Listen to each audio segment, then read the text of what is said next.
एक बार ऋषियों ने विशाल ज्ञान यज्ञ का आयोजन किया। सूत जी भी वहां आ गए, सब ने मिलकर के उनका स्वागत सत्कार किया और कहने लगे, आप तो व्यास जी के शिष्य हैं, आपने व्यास जी से तत्व ज्ञान प्राप्त किया है, आपसे ऐसा कुछ है ही नहीं है, ना बीत चुका, ना होने वाला, ना इस समय वाला, माने भूत भविष्य वर्तमान तीनों कालों का ज्ञान आपको है। आप हमारे सौभाग्य से इस समय आप यहाँ पर आ चुके हैं, इसलिए अब हमको कुछ सुनाइए। सूत जी ने कहा, भाई क्या सुनना चाहते हो? उन्होंने कहा कि देखिए कलयुग आ रहा है, ऐसा हम सुन रहे हैं, और जब कलयुग आ जाएगा तो बहुत सी चीजें बदल जाएंगी जो अभी नहीं है। क्या क्या होगा? का लोग पुण्य कर्म से दूर हो जाएंगे, दुराचारी होंगे, सच बोलने में दिक्कत होगी, झूठ बोलने में बहुत तेजी से बोल जाएंगे, और किसी की प्रशंसा करने को कहो तो शब्द नहीं मिलेगा, और निंदा करने के लिए घंटों बोलेंगे, मुंह थकेगा नहीं उनका। पराया धन, पराई स्त्री, यही उनकी प्रिय चीजें होंगी।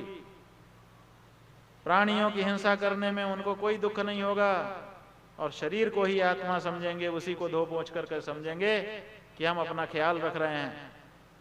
मूर्ख होंगे, नास्तिक होंगे, जैसे पशु रहते हैं, बस खाना पीना, रोना डरना, मरना, संतान पैदा करना, इतना ही उनका काम होगा। अपनों से द्वेष करना उनका स्वभाव बन जाएगा। यहाँ तक कि माता पिता भी कभी कभी उनसे द्वेष करने लगेंगे, माने माता पिता से वे द्वेष करने लगेंगे। जहाँ तक ब्राह्मणों की बात है, ये तो समाज का नेतृत्व करते हैं, लोगों को ऊंचा उठाते हैं, लेकिन कलयुग जब आएगा तो ब्राह्मणों की क्या हालत होगी? वो तो लोभ रूपी ग्रह बन जाएंगे। जैसे ग्राह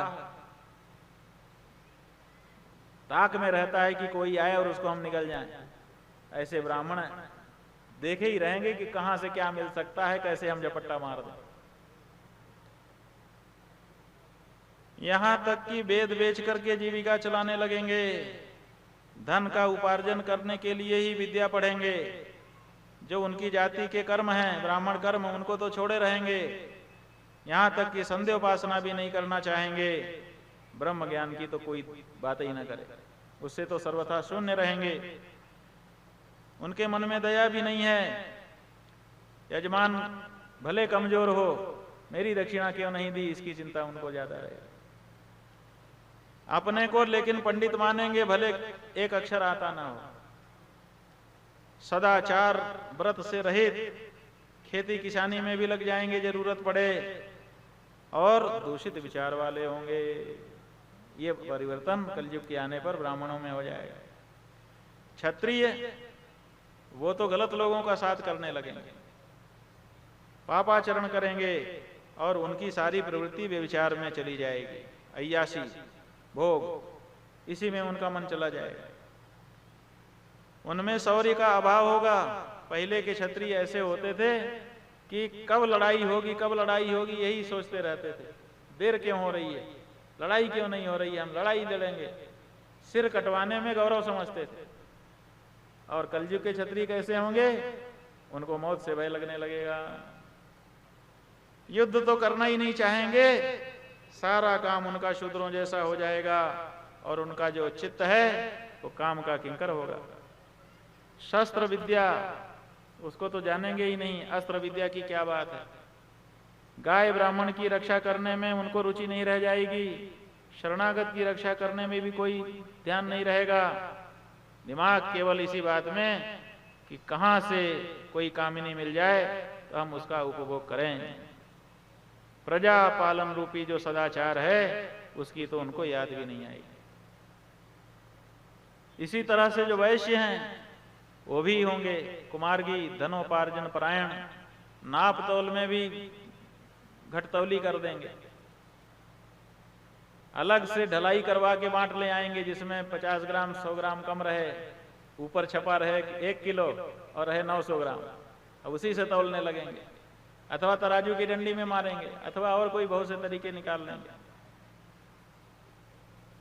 गुरु देवता और द्विजातियों के प्रति भक्ति से शून्य होंगे, और मुट्ठी ऐसी बंधी होगी कि मजाल है कि एक दमड़ी निकल जाए अच्छे काम के लिए।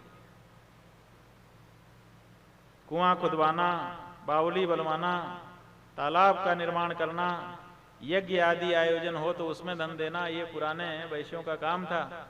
आज के वैश्य इसमें कोई रुचि नहीं लेंगे, क्लब में जाना शुरू कर देंगे।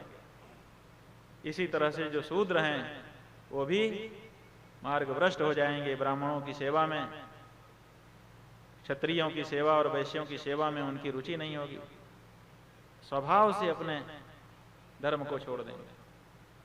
यही नहीं, तपस्या करना चाहेंगे, वेद पढ़ना चाहेंगे, मंत्र का उच्चारण करने के लिए तो बहुत कोशिश करेंगे कि हम बोल दें। शालग्राम जी की मूर्ति पूजा में उनका विशेष मन हो जाएगा, माने जो जो वर्जित है वही वही करने के लिए उद्यत हो जाएंगे।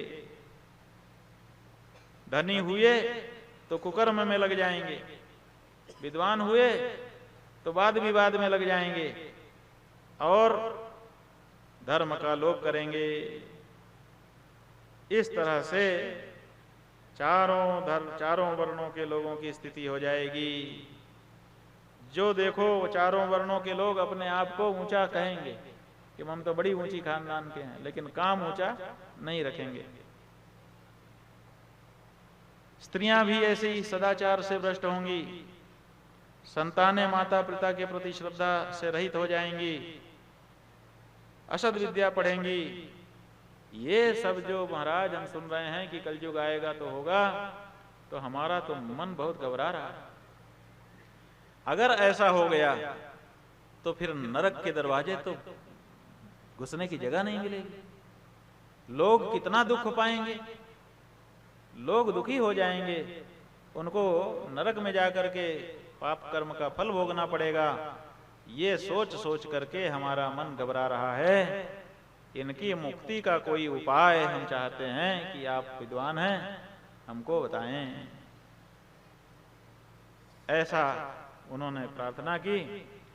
सूत जी ने कहा ठीक है, हम आपको शिव पुराण सुनाए देते हैं। ये जो शिव पुराण है, इसको कहने वाला और इसको सुनने वाला, ये सब पाप से दूर होकर के सत्कर्म में लग जाते हैं। इसलिए जब कलयुग आ जाए, लोग अपने धर्म से हटने लगे, तो उनको ये पुराण सुनाए जाए। अगर ये पुराण वो लोग सुनेंगे तो निश्चित रूप से उनका रास्ता सही हो जाएगा।